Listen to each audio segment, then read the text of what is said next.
Hello students, today we are going to start our new chapter, that is the probability. Probability हम पहले छोटी classes से ही पढ़ते हुए आ रहे हैं, तो बेसिक तो आपको मालूम ही है प्रोबेबिलिटी किसे बोलते हैं। किसी भी चीज़ का फेवरेबल आउटकम्स आना कितना क्या चांसेस रहता है उसे हम प्रोबेबिलिटी बोलते हैं। Now probability of happening, there are कुछ यहाँ पे कुछ फार्मूलाज है बेसिक जो मैं आपको वापस रिवाइज करा देता हूँ। The probability of happening of an event ए, कोई इवेंट है ए जिसका होने के क्या क्या चांसेस है, जिसके होने के क्या क्या चांसेस है उसके बारे में क्या फार्मूला होता है, उसको हम डिनोट करते हैं प्रोबेबिलिटी को पी से। और इवेंट ए होना है तो उसको हमने पी ए दिया नाम। इज इक्वल्स टू होता है फेवरेबल आउटकम्स, जो हमारे फेवरेबल आउटकम्स होते हैं, जितने नंबर ऑफ फेवरेबल आउटकम्स होते हैं divide by total number of possible outcomes. जितने पॉसिबल ऑफ आउटकम्स होते हैं उसमें से हमें फेवरेबल आउटकम्स का रेशियो, यानी कि favourable outcomes divide by total possible outcomes, okay, that is called our probability of happening an event A. तो it is equals to m by n। हम उसे m बाई n की form में represent कर सकते हैं। Now the probability of not happening of an event A, किसी भी प्रोबेबिलिटी किसी भी इवेंट के नहीं होने के चांसेस क्या क्या है। तो probability of A not happening, that is unfavourable outcomes divide by total possible outcomes. क्या है? Unfavourable outcomes divide by total possible outcomes. ठीक है, तो अनफेवरेबल आउटकम्स क्या होते हैं हमारे? n minus M divide by n। Now unfavourable means जो हमारे हित में नहीं होते, जो हमारी रिक्वायरमेंट नहीं होती है, वो आउटकम्स हमारे जो आते हैं that's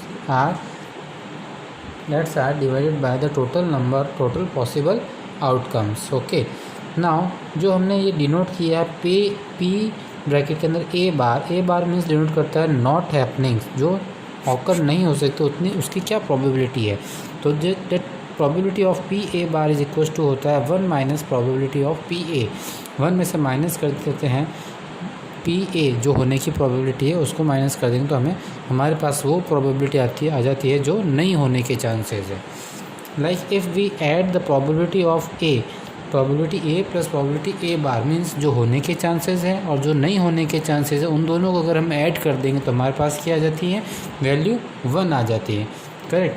so the limit of the probability, तो प्रोबेबिलिटी की जो वैल्यू है वो लाई किसके बीच में करती है? वो लाई करती है हमारे 0 से 1 के बीच में लाई करती है। 0 से लेके 1 तक, 0 से लेके 1 तक हमारी प्रोबेबिलिटी की वैल्यू लाई करती है। इससे ना तो कम जाती है ना 1 से ज़्यादा जाती है वैल्यू। ओके, तो ये है हमारा इसका बेसिक। अब हम इसको कुछ एक्सरसाइज सॉल्व करते हैं, क्वेश्चन सॉल्व करते हैं। ठीक है,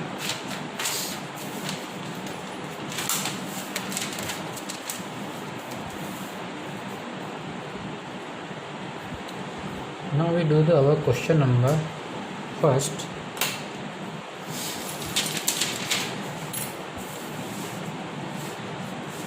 The question number 1 is saying that in throwing a dice, एक डाइस को थ्रो करने पे find the probability of getting a number more than 4। एक डाइस यानी जो हम लूडो खेलते हैं तो उसमें हम जो डाइस थ्रो करते हैं उसमें उसकी ये पूछ रहा है कि प्रोबेबिलिटी क्या है कि 4 से ज़्यादा नंबर आ जाए हमारे पास। 4 से ज़्यादा नंबर आने की प्रोबेबिलिटी क्या है।